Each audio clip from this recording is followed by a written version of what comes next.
கர்த்தருக்கு ஸ்தோத்திரம். இன்றைய வசனம் யாத்ராகமம் 29 அதிகாரம் 46 வசனம். நானே அவர்கள் தேவனாகிய கர்த்தர். யாத்ராகமம் 29 அதிகாரம் 46 வசனம். நானே அவர்கள் தேவனாகிய கர்த்தர். இன்னைக்கு ஏசுப்பா உங்ககிட்ட சொல்ல ஒரு வார்த்தை என்ன அப்படின்னா, அவர் தான் உங்கள் தேவனா. ஆமென்.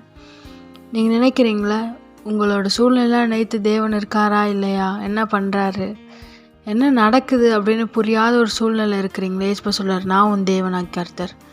இஸ்ரவேல் கூட இருந்து எப்படி நான் உன்னை நடத்தணும் அதே மாதிரி உன்னையும் நடத்துவேன். அவங்க கூட இருந்து அவங்கள நடத்தி ஆசீர்வதித்து கானான் கொண்டு போய் சேர்த்தேன். அதே மாதிரி உன் கூட இருந்து உன்னை ஆசீர்வதிப்பேன்னு சொல்கிறாரு. ஆமென். உங்களை பார்த்து தான் சொல்கிறாரு. சோர்ந்து போயிட்டீங்க, யாரெல்லாம் நிலைமையிலலாம் இருக்கீங்களே, எங்கே தான் இந்த உலகத்தில் தேவன் ஒருத்தவங்க இருக்காங்களா அப்படிலாம் நினைக்கிறீங்களே. ஏசுப்பா உங்களுக்கு பதில் தர்றாரு. நான் தான் உன் தேவன், உன் கூட இருந்து உன்னை ஆசீர்வதிக்க போகிறேன், உன்னை உயர்த்த போகிறேன் அப்படின்னு சொல்கிறாரு. விசுவாசமாக இருங்க, சோர்ந்து போகாதீங்க. ஏசுப்பா நிச்சயமாக உங்களை உயர்த்தி ஆசீர்வதிப்பார். ஆமென்.